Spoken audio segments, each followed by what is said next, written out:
Master ప్లాన్తో హైదరాబాద్ నగర అభివృద్ధి, తొందరపాటు నిర్ణయాలు తీసుకోమన్న సీఎం.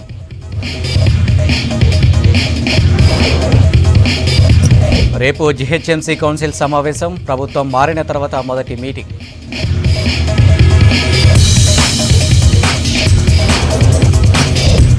మోదీ పాలనలో బీసీలకు అన్యాయమన్న నేతలు, బీసీ కులగణనకు అసెంబ్లీలో తీర్మానంపై హర్షం.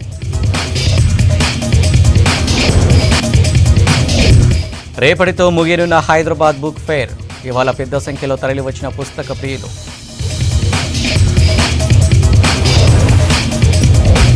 నుమాయిష్కు చివరి రోజు భారీగా జనం, నెలన్నర పాటు అలరించిన ఎగ్జిబిషన్.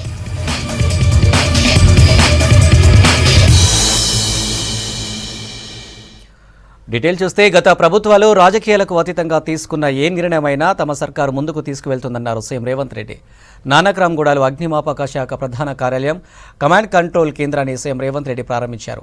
అత్యాధునిక సౌకర్యాలతో అగ్నిమాపక ప్రధాన కార్యాలయాన్ని దాదాపు 17 కోట్లతో భవనం నిర్మించారు. 24 గంటలు ప్రజలకు అందుబాటులో ఉండేలా 101 కాల్ సెంటర్ను ఇందులో ఏర్పాటు చేశారు. 30 ఏళ్లుగా హైదరాబాద్ను పాలకులు ఎంతో అభివృద్ధి చేశారని చెప్పారు. రీజనల్ రింగ్ రోడ్డును త్వరలో తీసుకొస్తామన్నారు సీఎం రేవంత్. 2050 మెగా మాస్టర్ ప్లాన్తో ముందుకెళ్తామని చెప్పారు. మంత్రిగా బాధ్యత చేపట్టిన తర్వాత మా మంత్రివర్యులు కోమటిరెడ్డి వెంకటరెడ్డి గారు, మేమందరం నితిన్ గడ్కరీ గారితో చర్చించి మాట్లాడి ఇమ్మీడియట్గా రీజనల్ రింగ్ రోడ్కు సంబంధించిన అన్ని పెండింగ్ సమస్యలను పరిష్కరించాలని కేంద్ర ప్రభుత్వాన్ని సంప్రదించి ఆ సమస్యలన్నిటినీ దాదాపుగా పరిష్కరించినాం. 354 కిలోమీటర్స్లో దాదాపుగా 50% రోడ్డుకు సంబంధించిన నిధులు, ల్యాండ్ ఎక్విజిషన్ పూర్తయింది. మిగతా సగభాగం కూడా in principle they have agreed to sanction that remaining part.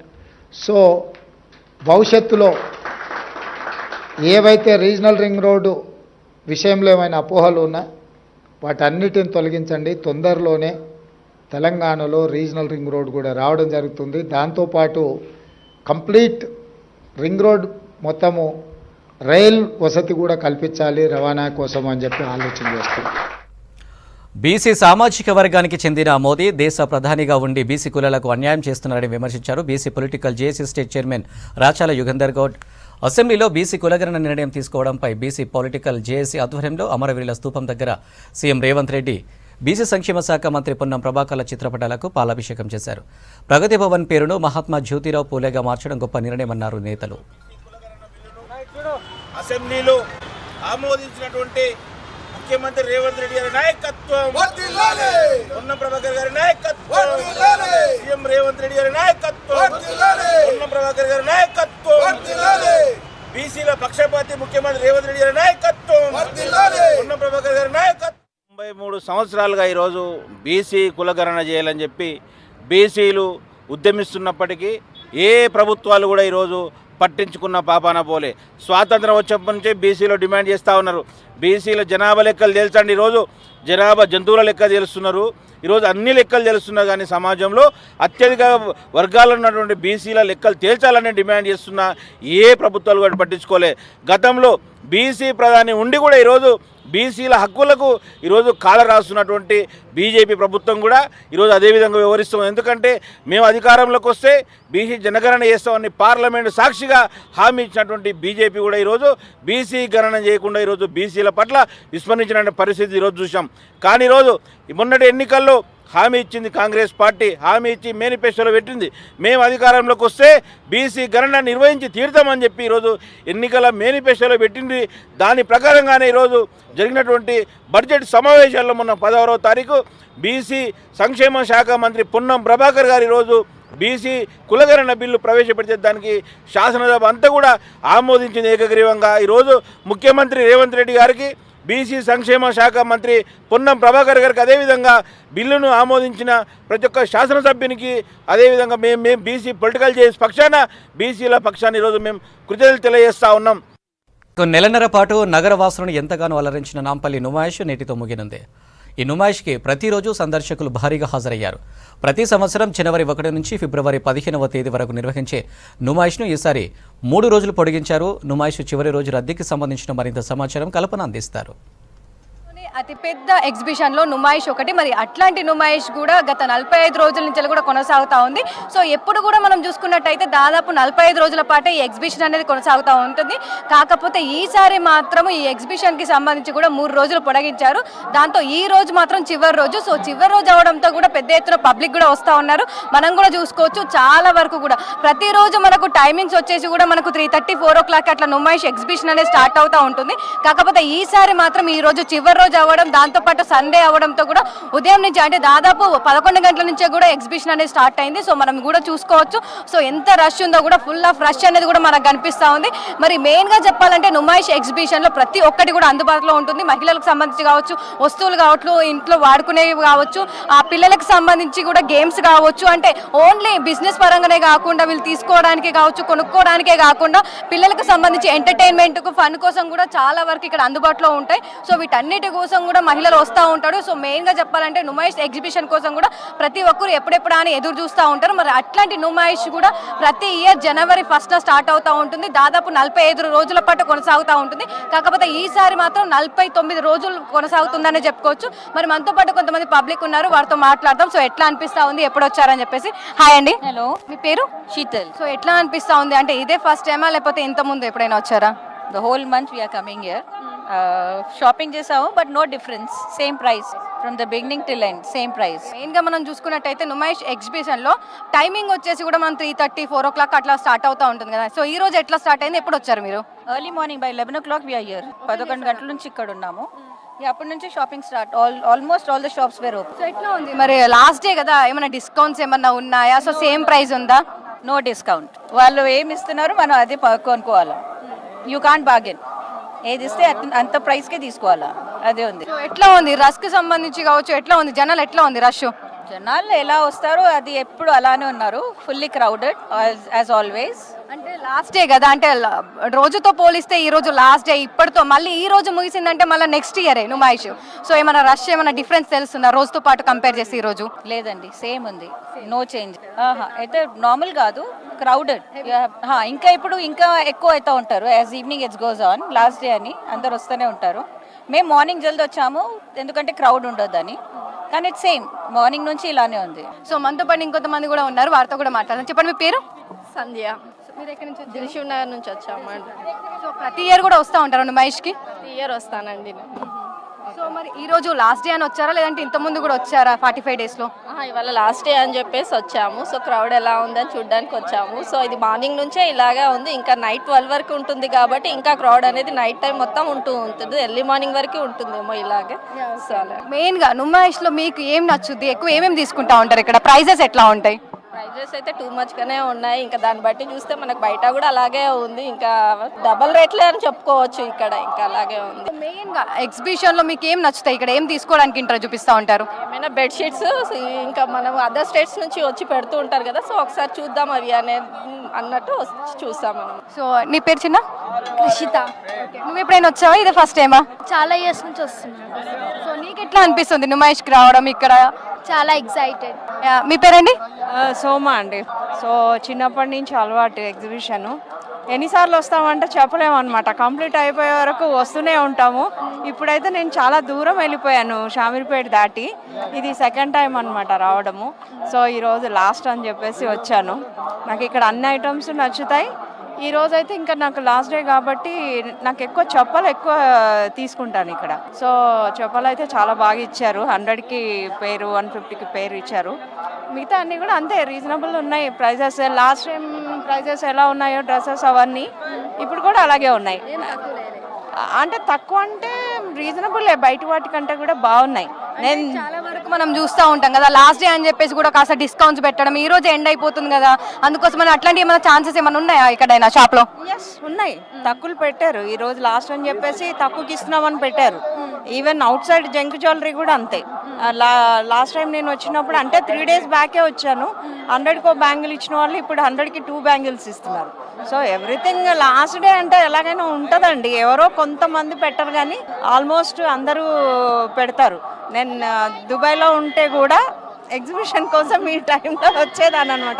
అది ఏంటంటే చిన్నప్పటి నుంచి అలవాటు. చిన్నప్పుడు పేరెంట్స్ నిమాయిష్ అని తీసుకొచ్చేవాళ్ళు కదా, సో ఆ క్రేజ్తోని ఎప్పుడు బాగా వచ్చేదాన్ని అనమాట. రష్ ఎట్లా ఉంది మరి నుమాయిష్లో ఇక్కడ ఈ రోజు? అంటే ఇంతకుముందు కూడా వచ్చా అన్నారు కదా, సో అప్పుడు రష్ ఎట్లా ఉంది ఈ రోజు కంపేర్ చేస్తే? అంటే సేమ్ ఉందండి, ఫుల్ ఉన్నారు ఈ రోజు కూడా. ఆ రోజు కూడా చాలా ఉన్నారు. ఇంకా నేను ఆ రోజు కొంచెం లేట్గా వచ్చాను, ఈ రోజు కొంచెం ఎర్లీగా వచ్చాను. అంటే 1 అవర్లో అయిపోయింది నాది షాపింగ్. నేను వెళ్ళిపోతున్నాను. చూస్తూ ఉన్నాం కదా మనం, ఎగ్జిబిషన్ మొత్తం కూడా చూసుకోవచ్చు, ఫుల్ ఆఫ్ రష్ అనేది కూడా కనిపిస్తూ ఉంది. అంటే మనం ఎప్పుడు చూసుకున్నా కూడా ఈ టైంకి మనకు స్టార్ట్ అవుతూ ఉంటుంది. సో ఈ టైంలో మనకి ఎప్పుడు కూడా ఇంత రష్ అనేది కూడా మనకు కనిపించలేదు. ఈ టైంకి స్టార్ట్ అవుతుంది కాబట్టి మెల్లమెల్లగా వస్తూ ఉంటారు. కానీ ఇప్పుడు మనం చూసుకున్నట్టయితే ఈ రోజు ఉదయం 11 గంటల నుంచే స్టార్ట్ అవడంతో మనకి ఈ రష్ అనేది ఫుల్ రష్ అనేది కూడా కనిపిస్తూ ఉంది. దాంతోపాటు ఈరోజు సండే అవ్వడంతో కూడా హెవీ క్రౌడ్ అనేది వస్తుందని చెప్పుకోవచ్చు. ఇంకా ఎక్స్పెక్ట్ కూడా చేయొచ్చు. మెయిన్గా చెప్పాలంటే లాస్ట్ ఇయర్ మనం చూసుకోవచ్చు, లాస్ట్ ఇయర్ ఈ టైంకి అయితే మనకు చాలా వరకు రష్ అనేది కూడా దాదాపు మనకు 25 lakhs అనేది లాస్ట్ టైము నుమాయిష్ ఎగ్జిబిషన్ ని విజిట్ చేశారు. సో ఈ రోజు మనం చూసుకున్నట్టయితే ఈ టైంకి అంటే నిన్నటి వరకు కూడా మనం ఎగ్జిబిషన్ సొసైటీకి సంబంధించిన వాళ్ళు కూడా మనం చూసుకోవచ్చు. సో దాదాపు 20 లక్షల మెంబర్స్ కూడా ఈ నుమాయిష్ ఎగ్జిబిషన్ ఈ ఇయర్ విజిట్ చేశారని అయితే నిన్న మనకు దాదాపు ఎగ్జిబిషన్ సొసైటీకి సంబంధించిన వాళ్ళు కూడా చెప్పారు. సో ఈ రోజు కూడా మనం చూసుకుంటే దాదాపు ఈ రోజు ఒక్క రోజే సండే అవ్వడం, దాంతోపాటు లాస్ట్ డే అవ్వడం కూడా పెద్ద ఎత్తున క్రౌడ్ కూడా వచ్చే అవకాశం ఉందని కూడా చెప్తా ఉన్నారు. దాదాపు 50,000 పీపుల్ ఈ ఒక్క రోజు కూడా విజిట్ చేసే అవకాశం ఉందని కూడా చెప్తా ఉన్నారు. సో ఈ హెవీ క్రౌడ్ కి సంబంధించి కూడా లాస్ట్ డే అవటంలో కూడా మనకు సెక్యూరిటీ కూడా చూసుకోవచ్చు, ఫుల్ ఆఫ్ సెక్యూరిటీ కూడా ఉంది ఇక్కడ. సో ప్రతి ఒక్కరిని కూడా చెక్ చేసే పంపిస్తా ఉన్నారు. చాలా మెంబర్స్ కూడా మనం చూసుకోవచ్చు, చిన్న కావచ్చు పెద్ద కావచ్చు, చాలా మెంబర్స్ కూడా వస్తూ ఉన్నారు. ఫ్యామిలీతో కావచ్చు, ఫ్రెండ్స్తో కావచ్చు, ప్రతి ఒక్కటి కూడా ఇక్కడ అవైలబుల్గా ఉండడంతో చాలా మెంబర్స్ కూడా వస్తూ ఉన్నారు. ముఖ్యంగా చెప్పాలంటే నుమాయిష్ ఎగ్జిబిషన్ అనగానే ప్రతి ఒక్కరికి ముందుగా గుర్తొచ్చేది లేడీస్. సో లేడీస్ మహిళలకు సంబంధించి కూడా ఇక్కడ ఎక్కువగా షాపింగ్ ఉంటుంది కాబట్టి ఎక్కువగా ప్రతి ఒక్కరు కూడా వస్తూ ఉంటారు. ముఖ్యంగా చెప్పాలంటే కూడా ప్రతి ఇయర్ లాగానే ఈ ఇయర్ కూడా దాదాపు 2400 స్టాల్స్ తో ఈ నుమాయిష్ ఎగ్జిబిషన్ అనేది కొనసాగుతా ఉంది. సో ఈ రోజు చివరి రోజు అవడంతో కూడా పెద్ద ఎత్తున పబ్లిక్ కూడా వస్తూ ఉన్నారు. సో వాళ్ళకి సంబంధించి కూడా పర్చేజ్ చేస్తూ ఉన్నారు. సో ఈ రోజు ఎండ్ అవడంతో కూడా ఈ పబ్లిక్ కూడా మనకు చాలా క్రౌడ్ అనేది కూడా కనిపిస్తుందని చెప్పుకోవచ్చు. ఇంకా సమయం గడుస్తున్న కొద్దీ కూడా ఈ క్రౌడ్ మరికాస్త ఎక్కువయ్యే అవకాశం కూడా కనిపిస్తూ ఉంది. దాంతోపాటు ఈ నుమాయిష్ ఎగ్జిబిషన్ లాస్ట్ డే అవడంతో కూడా ఈ చుట్టుపక్కల కూడా మనం చూసుకోవచ్చు, చాలా వరకు ట్రాఫిక్ కూడా హెవీ ట్రాఫిక్ కూడా కనిపిస్తుందని చెప్పుకోవచ్చు. కెమెరా పర్సన్ అనిల్తో కల్పన, విజిక్స్ న్యూస్, హైదరాబాద్. ఫిబ్రవరి 19వ తేదీ సోమవారం రోజు 8వ జిహెచ్ఎంసీ కౌన్సిల్ సమావేశం జరగనుంది. ఇందుకోసం అధికారులు అన్ని ఏర్పాట్లు పూర్తి చేశారు. ప్రజా సమస్యలపై దాదాపు 6 నెలల తర్వాత సోమవారం రోజు కౌన్సిల్ సమావేశం నిర్వహిస్తున్నారు. ఇప్పటికే కౌన్సిల్లో చర్చ జరగాల్సిన అంశాలపై మేయర్ విజయలక్ష్మికి ప్రశ్నలు సమర్పించారు కార్పొరేటర్లు. వాటిలో 23 ప్రశ్నలు ఎంచుకున్నారు మేయర్. ప్రభుత్వం మారిన తర్వాత మొదటి జిహెచ్ఎంసీ జనరల్ మీటింగ్ కావడంతో ఆసక్తి ఏర్పడింది. ఇదే అంశంపై మరింత సమాచారం శ్రవణ్ అందిస్తారు. ఉదయం 10:30 6 నెలల తర్వాత జిహెచ్ఎంసీ 8వ కౌన్సిల్ సమావేశం కానుంది. దీనికి సంబంధించిన అన్ని ఏర్పాట్లు కూడా ఇప్పటికే పూర్తి చేశారు అధికారులు. ఒకసారి నేను జిహెచ్ఎంసీ కౌన్సిల్లో ఎవరెవరు ఎక్కడెక్కడ కూర్చుంటారు, ఏర్పాట్లు ఏ విధంగా జరిగాయని చూపించే ప్రయత్నం చేస్తా. ఇగో ఇది ఇక్కడ మేయర్ కూర్చుంటారు. మేయర్ గద్వాల్ విజయలక్ష్మి ఆమె ఇక్కడ కూర్చొని ఆమె అధ్యక్షతన 8వ కౌన్సిల్ సమావేశం జరుగుతుంది. ఆమె ఎదురుగా ఒకసారి గమనిస్తే ఇటువైపు అందరూ కార్పొరేటర్లు కూర్చుంటారు. ఒకసారి మనం లెఫ్ట్ సైడ్ నుంచి గమనిస్తే ఇటువైపు నాకు ఎదురుగా బీఆర్ఎస్ అనేటువంటి స్టిక్కర్ కనిపిస్తుంది కదా. సో ఇక్కడ మొత్తము బీఆర్ఎస్కి సంబంధించిన కార్పొరేటర్లు కూర్చుంటారు. మొత్తం వాళ్ళకి దాదాపుగా 56 నుంచి 58 మంది కార్పొరేటర్ల బలం ఉండే, కానీ ఇతర పార్టీలకి కార్పొరేటర్లు వెళ్ళిపోవడంతో ఇప్పుడు 54 వాళ్ళ సంఖ్య ఉంది. సో వాళ్ళు ఇటువైపు కూర్చుంటారు. హైదరాబాద్కి సంబంధించిన ఎమ్మెల్యేలు లేదా ఎమ్మెల్సీలకు వాళ్ళు ఎక్స్ అఫిషియో మెంబర్స్గా ఉంటారు. వాళ్ళు ఇక్కడ మనం ఎంట్రన్స్ అంటే స్టార్టింగ్లో ఉన్నటువంటి లైన్లో కూర్చుంటారు. వాళ్ళని ఎక్స్ అఫిషియో మెంబర్స్ అంటారు. వాళ్ళకి కూడా ఇక్కడ అనుమతి ఉంటుంది.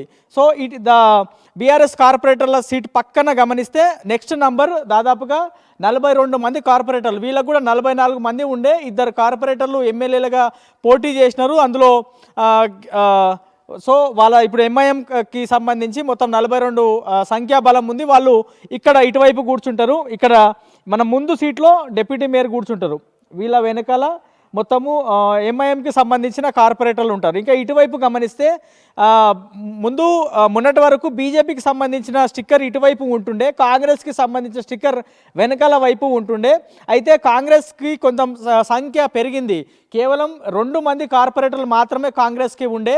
అయితే ఇతర పార్టీల నుంచి రావడం, కొంతమంది ఒక కార్పొరేటర్ చనిపోవడంతో అక్కడ లింగోజిగూడలో ఎన్నికలు జరగడంతో అక్కడ కాంగ్రెస్కి సంబంధించిన కార్పొరేటర్ గెలవడం, ఇట్లా మొత్తం ఇప్పుడు కాంగ్రెస్కి 11 కార్పొరేటర్ల సంఖ్య ఉంది, బీజేపీకి వచ్చేసి 40 కార్పొరేటర్ల బలం ఉంది. సో వాళ్ళందరూ ఇక్కడ కూర్చోబోతున్నారు. ఇప్పటికే ఈ కౌన్సిల్ సమావేశంకి డౌట్లు పూర్తి స్థాయిలో ప్రశ్న రూపంలో ఇవ్వాలని మేయర్ ఇప్పటికే వాళ్ళకి చెప్పడంతో ఒక్కొక్క కార్పొరేటర్కి 3 క్వశ్చన్లు అడిగేటువంటి వెసులుబాటు ఉంటుంది. సో కార్పొరేటర్లు అందరూ కూడా ఆ క్వశ్చన్లు సమర్పించారు. అందులో నుంచి మనకి ఉన్నటువంటి సమాచారం మేరకు 23 క్వశ్చన్లను మేయర్ పిక్ చేశారు. అంటే అందులో నుంచి ఎంచుకున్నారు. ఆ 23 క్వశ్చన్స్ పైన రేపు జరగబోయే కౌన్సిల్ సమావేశంలో పూర్తి స్థాయి చర్చ జరిగేటువంటి అవకాశం ఉంది. మొదటగా జనరల్ బాడీ మీటింగ్ జరుగుతుంది, దాని తర్వాత బడ్జెట్కి ఆమోదం తెలిపేటువంటి ప్రక్రియ జరగబోతుంది. బడ్జెట్ సమావేశాలు అని చెప్పుకోవచ్చు రేపు జరగబోయేటివి, చాలా కీలకంగా మనం చెప్పుకోవచ్చు.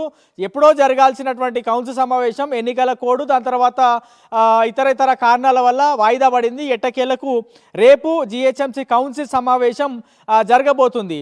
మొత్తం 23 ప్రశ్నలు మేయర్ ఎంచుకున్నారు కార్పొరేటర్లు అడిగిన దాంట్లో. సో అందులో నుంచి చాలా వరకు అంటే శానిటేషన్కి సంబంధించి, ట్యాక్స్కి సంబంధించి, దాంతోపాటు హైదరాబాద్లో వీధి కుక్కలకు సంబంధించి, లేదంటే సెల్ఫ్ అసెస్మెంట్కి సంబంధించి, జిహెచ్ఎంసీకి ఆదాయవరణ అయినటువంటి ట్యాక్స్ మీద పూర్తి స్థాయిలో పెద్ద ఎత్తున చర్చ జరిగేటువంటి అవకాశం ఉంది.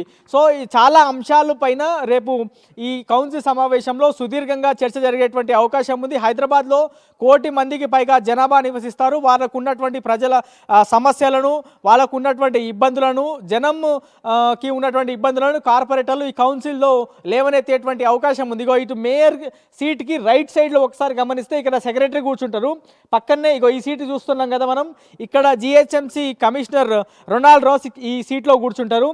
ఈయన పక్కన ఉన్నటువంటి సీట్లు ఇటువైపు గమనిస్తే జోనల్ కమిషనర్లు, అన్ని డిపార్ట్మెంట్కి సంబంధించినటువంటి హెచ్ఓడీలు, అడిషనల్ కమిషనర్లు ఈ సీట్లో రేపు కూర్చోబోతున్నారు. రేపు ఉదయం 10:30 ఈ కౌన్సిల్ సమావేశం స్టార్ట్ కానుంది. మధ్యాహ్నం వరకు జనరల్ బాడీ మీటింగ్, దాని తర్వాత లంచ్ బ్రేక్ ఉంటుంది. లంచ్ బ్రేక్ తర్వాత బడ్జెట్కి సంబంధించిన పూర్తి స్థాయిలో చర్చ, దాని తర్వాత ఆమోదం తెలిపేటువంటి అవకాశం ఉంది. అయితే గడిచినటువంటి 7 కౌన్సిల్ సమావేశాలలో చాలా వరకు ప్రజలకు సంబంధించినటువంటి అంశాలపైన చర్చ జరగలేదు, చాలా పూర్తి స్థాయిలో చర్చ జరగలేదు అనేది ప్రతి ఒక్క కార్పొరేటర్, మేయర్ కానీ కార్పొరేటర్ కానీ అందరూ చెప్తా ఉన్నారు. సో రేపు చాలా రోజుల తర్వాత జరగబోయేటువంటి ఈ కౌన్సిల్ సమావేశంలో అయినా చర్చ జరుగుతుందనేటువంటి ఆశతోని చాలామంది కార్పొరేటర్లు ఉన్నారు. ఇదే అంశం పైన కమిషనర్ని, దాని తర్వాత మేయర్ని కూడా కలిసి వాళ్ళు విజ్ఞప్తి చేశారు. ప్రతిసారి కౌన్సిల్ సమావేశం కాకుండా ఏదో విధాలుగా వాయిదా పడింది, ఈసారి మాత్రం పూర్తి స్థాయిలో ప్రజలకు ఉన్నటువంటి సమస్యల మీద చర్చ జరగాల్సినటువంటి అవసరం ఉంది. దానికి కార్పొరేటర్లు అందరూ సహకరిస్తారనేటువంటి అంశాన్ని కార్పొరేటర్లు ఇప్పటికే మేయర్తో పాటు కమిషనర్కి కూడా స్పష్టం చేశారు. అయితే గతంలో బీఆర్ఎస్ ప్రభుత్వం ఉండే, బీఆర్ఎస్ హైకమాండ్ ఏ విధంగా చెప్తే ఆ విధంగా కౌన్సిల్ జరిగింది అనేది కొంత చర్చ జరిగింది. అయితే ఇప్పుడు ప్రభుత్వం మారింది. కాంగ్రెస్ గవర్నమెంట్ వచ్చిన తర్వాత మొదటిసారి జరుగుతున్నటువంటి కౌన్సిల్ సమావేశం కాబట్టి మేయర్ ఏ పార్టీ నుంచి అయితే ఉన్నారో ఆ పార్టీ ప్రస్తుతం రూలింగ్లో లేదు. సో ఏ విధంగా కౌన్సిల్ జరుగుతుంది అనేటువంటి ఉత్కంఠ చాలా మందిలో ఉంది. ఇదే అంశాన్ని కార్పొరేటర్లు కూడా చాలా వ్యక్తం చేస్తూ ఉన్నారు. ఈసారైనా సరే, ఇప్పటికైనా ఈ ప్రభుత్వంలో అయినా సరే ప్రజలకు సంబంధించినటువంటి అన్ని అంశాలు చర్చకు వస్తాయా, కార్పొరేటర్లు అడిగినటువంటి ప్రతి ప్రశ్నకి మేయర్ కానీ అధికారులు కానీ కమిషనర్ కానీ పూర్తి స్థాయిలో సమాధానం ఇస్తారనేటువంటి ఆశతో వాళ్ళందరూ ఎదురు చూస్తున్నారు. 1 కోటి మందికి పైగా జనాభా నివసించే గ్రేటర్ హైదరాబాద్కి సంబంధించిన సమస్యలన్నీ కూడా ఈ కౌన్సిల్ సమావేశం వేదికగా రేపు చర్చకు రాబోతున్నాయి. అంటే కాంగ్రెస్ ప్రభుత్వం వచ్చిన తర్వాత మొదటి కౌన్సిల్ సమావేశం జరుగుతుంది కాబట్టి పూర్తి స్థాయిలో చర్చ జరుగుతుందా, లేదంటే గతం మాదిరిగానే అర్ధరహితంగా ఈ కౌన్సిల్ సమావేశం ముగుస్తుందనేటువంటి అంశం రేపు మనకి క్లారిటీ వచ్చేటువంటి అవకాశం ఉంది. ఈ కౌన్సిల్ చుట్టూ కూడా బందోబస్తును కూడా ఏర్పాటు చేశారు. ఇప్పటికే మాక్ డ్రిల్ కూడా అధికారులు పోలీసులు పూర్తి చేశారు. ఇది ఓవరాల్గా రేపు జరగబోయే కౌన్సిల్ సమావేశంకి సంబంధించిన పూర్తి అప్డేట్. కెమెరామెన్ రమేష్తో శ్రవణ్, V6 న్యూస్, GHMC ప్రధాన కార్యాలయం నుంచి. హైదరాబాద్లో ఏర్పాటు చేసిన బుక్ ఫేర్కు పుస్తక ప్రియుల నుంచి భారీ స్పందన లభిస్తుంది. వయసుతో సంబంధం లేకుండా బుక్ ఫేర్ను అన్ని వర్గాల ప్రజలు సందర్శిస్తున్నారు. మార్కెట్ ధరల కంటే తక్కువ రేటుకే పుస్తకాలు దొరుకుతుండటంతో భారీగా అమ్మకాలు జరుగుతున్నాయి. బుక్ ఫేర్కు సంబంధించిన మరింత సమాచారం విజయ్ శర్మ అందిస్తారు. విశేష స్పందన లభిస్తుంది. వీకెండ్ కావడంతో పెద్ద ఎత్తున హైదరాబాద్ బుక్ ఫేర్కు పుస్తక ప్రియులు, అదేవిధంగా నగర ప్రజలతో పాటు వివిధ ప్రాంతాలకు చెందినటువంటి ప్రజలు తరలి వస్తున్నారు. రేపటితోని హైదరాబాద్ బుక్ ఫేర్ ముగియనుంది. ప్రస్తుతం బుక్ ఫేర్ జరిగిన తీరుపై మనతోని స్పందించేందుకు బుక్ ఫేర్ అధ్యక్షులు జూలూరి గౌరీశంకర్ ఉన్నారు. సార్, ఎలా జరిగింది బుక్ ఫేర్కి సంబంధించి? గతంతో పోలిస్తే ఈసారి పుస్తక ప్రియుల నుంచి ఎటువంటి స్పందన ఉంది? మంచి స్పందన ఉంది. పుస్తక ప్రియుల నుంచి బ్రహ్మాండమైన స్పందన ఉంది. పుస్తకానికి సంబంధించి బ్రహ్మాండమైన ఆదరణ ఉంది. కాబట్టి దానికి సంబంధించినటువంటిది ఏంటంటే గత దశాబ్ద కాలంగా 10 సంవత్సరాలలో తెలంగాణ రాష్ట్రం అవతరించిన తర్వాత ఇది అత్యంత అద్భుతమైనటువంటి ఒక పెద్ద పుస్తకాల పండుగగా ఎస్టాబ్లిష్ అయింది. అంటే ఎట్లా ఉందంటే మనకు వినాయక చవితి, రంజాన్, క్రిస్టమస్ పండగల్లాగా అయిపోయింది. ఇది ఒక పండుగలాగా అయింది. అందరూ సంతోషించాల్సిన విషయం. దీనికి రాజకీయాలు లేవు, దీనికి మతాలు లేవు, దీనికి కులాలు లేవు, దీనికి ప్రాంతాలు లేవు, దీనికి అంతరాలు లేవు. ప్రపంచం మొత్తానికి సంబంధించినటువంటి విశ్వ సందర్శన కేంద్రంగా ఉంది. కాబట్టి ఈ పుస్తక ప్రదర్శనకు సంబంధించి బ్రహ్మాండమైనటువంటి స్పందన.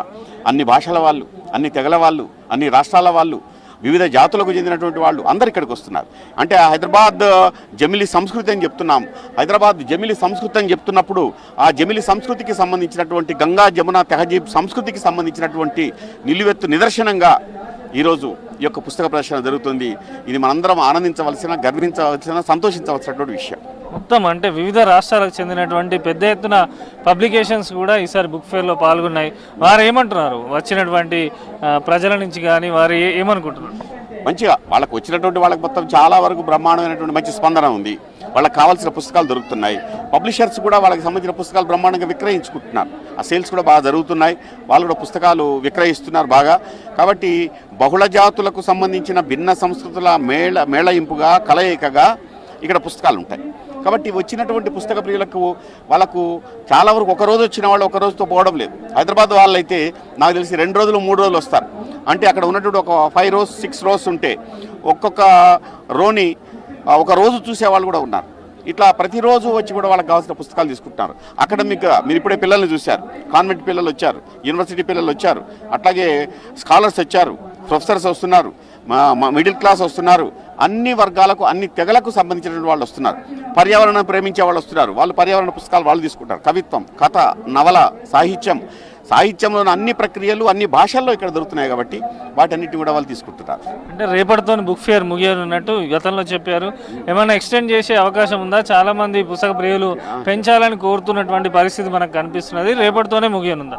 రేపటితోటే ముగియనుంది. కారణం ఏంటంటే మనకు మనం అనుకోకుండా ఈసారి కొంచెం ఆలస్యంగా జరుగుతుంది. కాబట్టి డిసెంబర్లో జరగాల్సింది ఇప్పుడు జరుగుతుంది. కాబట్టి డిసెంబర్ అయితే మనకు అవకాశం ఉంటుంది. ఫిబ్రవరి అంటే almost all 10th class intermediate exams కూడా వాళ్ళు ఎగ్జామ్స్ బరిలోకి వచ్చారు. కాబట్టి వాళ్ళకి సంబంధించిన దాంట్లో ఇది కొంచెం ఎక్స్టెన్షన్ చేయడం కష్టం ఈసారి. చాలా బ్రహ్మాండంగా బుక్ ఫేర్ జరిగింది. దాదాపు 10 రోజులు పూర్తయింది. 11వ రోజు రేపటితో ముగియనుంది. మార్చి నెలలో ఎగ్జామ్స్ మూలాన బాగా తగ్గిపోతారేమో జనాలు అని చెప్పేసి అనుకున్నాం ఫిబ్రవరిలో మేము పెట్టినప్పుడు.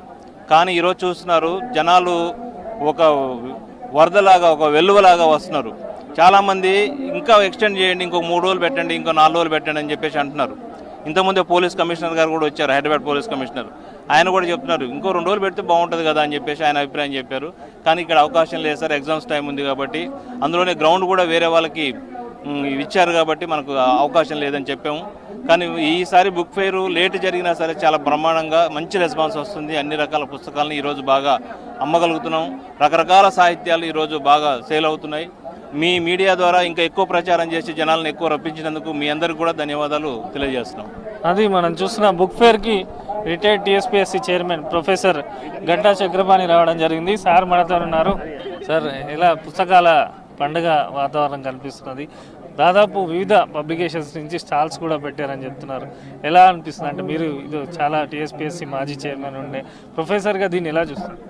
ఇది ఒక నిజానికి హైదరాబాద్ బుక్ ఫేర్ అనేటువంటిది హైదరాబాద్ సాహిత్య చరిత్రలో లేదా హైదరాబాద్ పుస్తకాలకు సంబంధించినటువంటి అంశంలో ఒక కీలకమైనటువంటి వేదిక అని నేను భావిస్తూ ఉన్నాను. అంటే మొదటి నుంచి కూడా నేను ఈ బుక్ ఫేర్ తోటి అసోసియేట్ అయి ఉన్నాను. ఈసారి మాత్రం చాలా కొత్త ఉత్సాహంతో చాలామంది రావడం, అదేవిధంగా కొత్త ప్రచురణలు రావడం. నిజానికి కొత్త ప్రచురణలు అంటే కేవలం కొత్త పుస్తకాలే కాదు, కొత్త ఆలోచన ధోరణితో కూడా అనేక ప్రచురణలు రావడం అనేటువంటిది ఒక కొత్త పరిణామంగా భావించవచ్చు.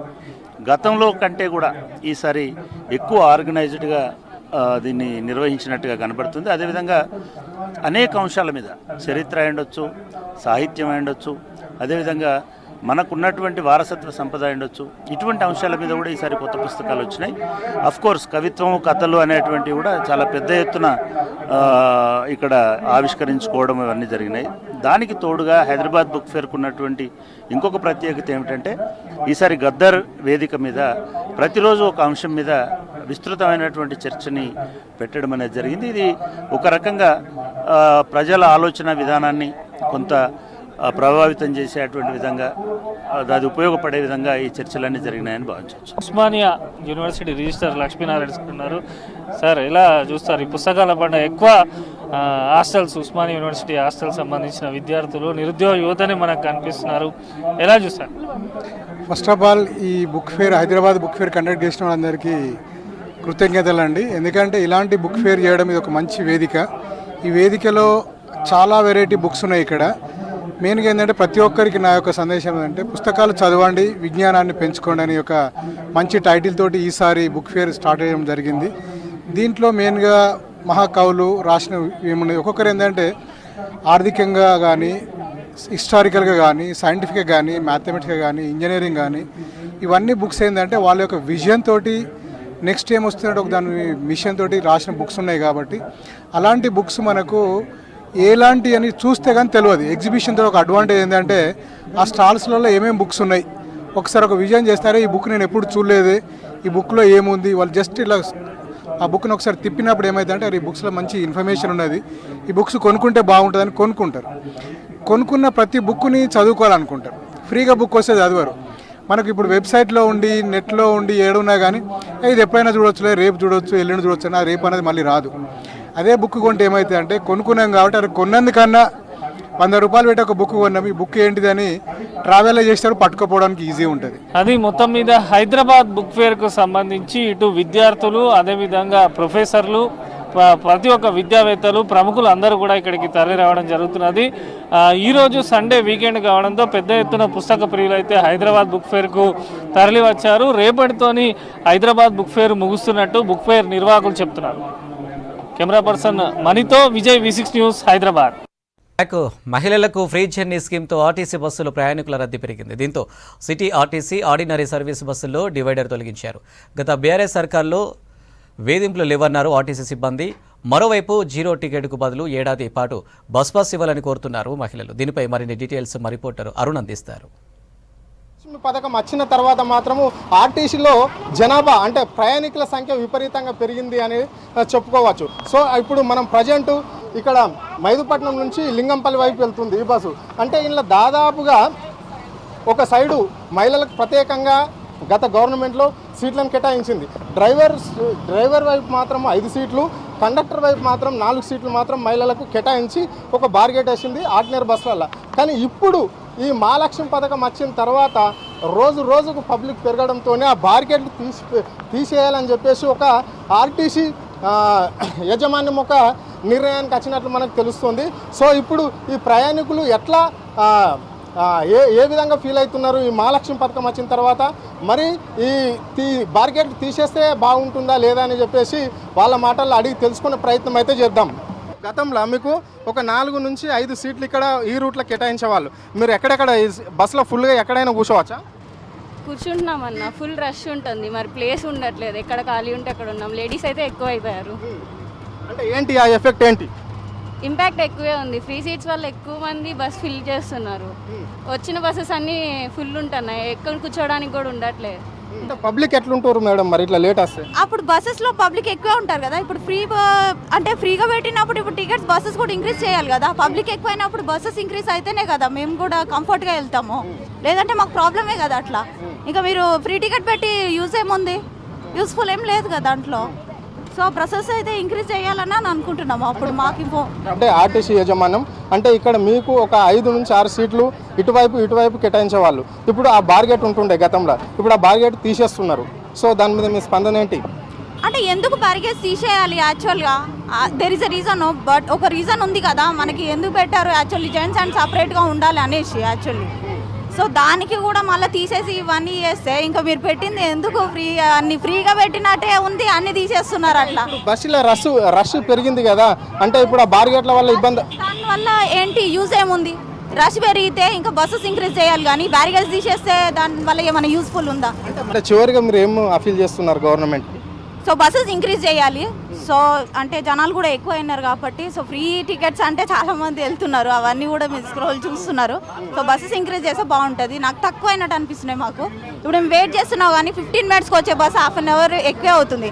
మాకు ఆఫీస్ టైంకి రావాలి అని అంటే ప్రాబ్లం అవుతుంది కదా ఇప్పుడు. సో అది అంటే దేర్ ఈజ్ నో యూస్ఫుల్. అది నేను యూనివర్సిటీ స్టూడెంట్. యాక్చువల్లీ ఈ పథకాన్ని నేను ఎలాంటి నెగిటివ్ వైబ్స్ అయితే చెప్పాను కానీ ఇట్స్ వెరీ గుడ్ ఇనిషియేటివ్.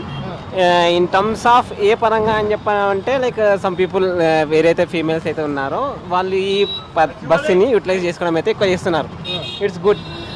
కానీ సమ్వేర్ ఐ ఫీల్ మాకు కూడా కొన్ని ప్రియారిటీస్ ఉండాలి. లైక్ ఎలా ఉంటుందంటే కొంతమంది అమ్మాయిలు వెంకలే వస్తారు, మా సీట్లు కూడా ఆక్యుపై చేస్తారు. మాకు ముందర ఖాళీగా ఉంటాయి సీట్లు, వెంకల వచ్చి కూర్చుంటారు. మనం ఏం చెప్పలేము కానీ వాళ్ళైతే మా సీట్లు ఆక్యుపై చేసుకోవచ్చు. అదే మేము వెళ్ళి ముందర కూర్చుంటే మాకు అలా ఉండదు. నేనేమనుకున్నాను నా పరంగా అయితే ఏవైతే ఈ ఫ్రీ బస్సెస్ ఉన్నాయో సపరేట్గా ఉండాలి. కొన్ని సపరేట్ బస్సెస్ తీసి వాళ్ళకి అవి పెట్టి వాళ్ళకి ఆ ఫ్రీ బస్ యూటిలైజ్ చేసుకునేటట్టు ఉండాలి. పటాన్చెరు నుంచి సిబిఎస్ ఒక ట్రిప్ ఉంటుంది, 2 మేదిపట్నం ఉంటాయి. ముఖ్యంగా మహాలక్ష్మి టికెట్ వచ్చిన నుంచి మహిళలు చాలా సంతోషం వ్యక్తం చేస్తున్నారు. వాళ్ళు ఏంటంటే ఇక్కడ ఇవి ఇన్ఫోసిస్, 888 ఇక్కడ లేడీస్ ఎక్కువ మంది లేబర్స్ ఉంటారు. ఆర్సీపురం నుంచి ఇంచుమించుగా రోజు ఒక 200-300 మంది ప్రయాణిస్తుంటారు. వాళ్ళకు ఏంటంటే వాళ్ళకు రోజు ఒక 60-100 రూపాయల దాకా టికెట్ అవుతుంటాయి. కాబట్టి వాళ్ళకు సేఫ్ అయింది. వాళ్ళైతే మా రేవంత్ రెడ్డికి రుణపడి ఉంటాం, ఎల్లప్పుడూ రుణపడి ఉంటామని చెప్తుంటారు. కాకపోతే ఏమోదంటే ఈ కండక్టర్కు ఒక్కటి ఏంటంటే ఈ టికెట్లు కొట్టడం వలన కొద్దిగా టిమ్ములు సతాయిస్తున్నాయి. టిమ్ములు ఛార్జెస్ ఉంటాయి. ఇప్పుడు 0 టికెట్ కొట్టాలంటే ఎన్నిసార్లు ప్లే చేయవలసి వస్తుంది? చాలా 3-4 సార్లు ప్లే చేయాల్సి వస్తుంది. అదే ఏమదంటే ప్రింట్ ఎర్రర్ అని అంటుంది. టిమ్ములు ఎక్కువ కొద్దిగా లోడ్ ఎక్కువ తీసుకుంటలేవు. కాబట్టి ఈ టిమ్లను ఒకటి సెట్ చేస్తే మంచిగా చాలా బ్రహ్మాండంగా నడుస్తుంటుంది. కొద్దిగా జెంట్స్ ఇబ్బంది పడుతున్నారు, ఎందుకంటే లేడీస్ వాళ్ళ జెంట్స్ సీట్లను మొత్తం ఆక్రమిస్తుండ్రు. మేము టికెట్ తీసుకొని ఇలా వాడాలన్నా అనే కొద్దిగా జెంట్స్తో కొద్దిగా వ్యతిరేకత వస్తుంది. అది సెట్ చేస్తే చాలా బ్రహ్మాండంగా ఉంటుంది. కాబట్టి ఏ టైంలో బాగా రష్ ఉంటారు? సాయంత్రం 5 గంటలకైతే ఫుల్ రష్ ఉంటుంది. కాకపోతే కంపెనీలకు వెళ్ళి ఒకటేసారి వెళ్తారు. వెళ్ళినప్పుడు కొద్దిగా బస్సులు సాలయ్యి. చెప్పండి అన్న, ఎట్లా ఉంది ఇప్పుడు మహాలక్ష్మి పథకం అమలు అయిన నుంచి మీకు ఎలాంటి ఇబ్బందులు ఎదుర్కొంటున్నారు మీరు? అప్పుడు ఎడ పడితే ఆడ ఆపితే 4 సీట్లు అవి ఇస్తుండే. ఇప్పుడు జర మంచిగా ఉన్నది కానీ ఇప్పుడు జర ఇబ్బంది అవుతుంది. స్టాప్ బై స్టాప్ ఆపుతున్నాం బండి. అంటే ఇప్పుడు పబ్లిక్ పెరిగిరంటారా మీరు? మహాలక్ష్మి పథకం వచ్చి నుంచి తగ్గిరానే పెరిగిందిలే, పబ్లిక్ పెరిగింది బాగానే, మంచిగానే ఉంది. అంటే ఏ టైంలో మీరు ఇబ్బందిగా ఫీల్ అవుతున్నారు? అంటే మార్నింగ్ నైట్ సాయంత్రం వేళ? ఇక గంటన్నర ఎక్కువనే అవుతున్నారు సార్. ఇక డ్యూటీ అయితే అక్కడెక్కడ ఆపుకొని తీసుకుంటాం. ఇక చేసిన వాళ్ళకి తెప్పించుకుంటాం. ఇక ఏం చేయాలి? సో మరి ఇప్పుడు చెకింగ్ వాళ్ళు వచ్చినప్పుడు 0 టికెట్ ఇవ్వకపోతే మీ మీద ఏమన్నా చర్యలు తీసుకుంటున్నారా? మీకు మెమోలు జారీ చేస్తున్నారా? చేస్తారు, జారీ చేస్తారు. ఎట్లా అంటే ఒక్క టికెట్ దొరికినా కానీ ప్రమాదమేనా? ఒక టికెట్ దొరికినా ప్రమాదమే. అంటే ఓవర్లోడ్ అంటే ఇప్పుడు బండి ఫిట్నెస్ ఉండాలి కదా. అంటే మీరు ఎలాంటి ప్రాబ్లమ్స్ ఫేస్ చేస్తున్నారు ఒక డ్రైవర్గా? ఫేస్ చేస్తున్నాం. యాక్చువల్ అయితే 50 మంది ఉండాలి, 100 మంది ఎక్కుతారు, 100 డోర్లు నిలబడతారు. మాకు లోపల జరగమంటే మాత్రం గొడవలు. చెప్పండి సార్, రోజు ఎంతమంది మహిళలు ఇక్కడ మీరు రోజు నిత్యం ఎక్కిస్తూ ఉంటారు కదా, ఎట్లా ఉంది? మేము బస్కో 20-25 మందిని మా మహిళలను ఎక్కిస్తాం. ఒకరొకరికి అడుగుతాం ఎట్లుందమ్మా, ఏముంది బస్సు ఎట్లుందంటే మాకైతే బాగానే ఉంది, మాకు డబ్బులు అయితే మిగులుతున్నాయి, పోతున్నాము వస్తున్నాము. కొన్ని వేరే యాత్రలకు పోయే మా పరిస్థితి లేకుండే ఇప్పుడు మేము యాదగిరి గుట్ట కానీ భద్రాచలం కానీ బాగా పోతున్నాము వస్తున్నాం మంచిగా అని చెప్తున్నారు. ఇప్పటికైతే ఎలాంటి వాళ్ళకి ఇబ్బంది ఏం లేదు. బస్సులు గిట్లా డిఎంలు గిట్లా బస్సులు గిట్లా ఎక్కువ చేసారు ఈ రూట్లో. ఈ రూట్లో చాలా బస్సులు 5 నిమిషాలకు ఒక బస్సు రావాలి. అంటే ఇక్కడ మాత్రం ముందు సీట్లో వికలాంగులు కూర్చున్న వాళ్ళు, ఇక్కడ వయోవృద్ధులు, గర్భిణీ స్త్రీలు, అంటే ఇక్కడ టోటల్గా 4 సీట్లు వాళ్ళకి కేటాయించింది ఉండే. ఇక్కడ 5 ఈ భాగంలో 5 సీట్లు ఉంటుండే. ఇప్పుడు ఎవరైనా కూర్చోవచ్చా? లేదు సార్, ఇప్పుడు వాళ్ళు వచ్చినప్పుడు మహిళలే లేచిపోతారు, మహిళలే కూర్చుంటారు. 5 సీట్లలో అక్కడ వికలాంగులు వస్తే లేస్తున్నారు, వికలాంగులే కూర్చుంటారు. మేము మరీ కూర్చుండబెట్టిస్తున్నాం వికలాంగులు. డ్రైవర్లు ఇట్లా చెప్తున్నారు. అంటే ఏకంగా ఈ సీట్లను తొలగించేసి మెట్రో రైలు మాదిరిగానే ఇట్లా ఇప్పుడు అడ్డంలో ఉన్న సీట్లను పొడవుగా చేస్తే బాగుంటుంది అని చెప్పేసి మీ ఆర్టీసీ యాజమాన్యం ఒక నిర్ణయంకి వచ్చింది. అది ఎంతవరకు కరెక్ట్? అది కరెక్టే సార్. అది అట్లుంటే ఎవరి వాళ్ళ సీట్ల వల్ల వాళ్ళు కూర్చుంటారు, మహిళలు కూర్చుంటారు, వాళ్ళు కూర్చుంటారు. మహిళలకి ఎలాంటి ఇబ్బంది లేదు. మెట్రో రైల్లో వేసిన విధంగానే సీట్లు వేసి కండక్టర్కు ఎలాంటి ఇబ్బందులు కలగకుండా, అంటే 0 టికెట్ యూజ్ చేసే విషయంలో కండక్టర్ ఇబ్బందులు కొంచెం పడుతున్నట్లు అనిపిస్తుంది. ఎందుకంటే పబ్లిక్ ఎక్కువగా ఎక్కడం వల్ల రోజుకు వేలాది మంది హైదరాబాద్ నగరంలో తిరగడం జరుగుతుంది. గతంలో అయితే చాలా తక్కువ, అంటే ఒక 10 నుండి 12 లక్షలు తిరిగితే ఇప్పుడు దాదాపుగా 18 లక్షల మంది రోజుకు ఆర్టీసీని వినియోగించుకుంటున్నారు. మహాలక్ష్మి పథకం వల్ల ఎలాంటి ఇబ్బంది లేదు, అందరం హ్యాపీగా ఫీల్ అవుతున్నామని ప్రభుత్వానికి విన్నపించుకున్నారు ప్రయాణికులు. కెమెరా పర్సన్ సిద్దిక్తో అరుణ్, V6 న్యూస్, హైదరాబాద్.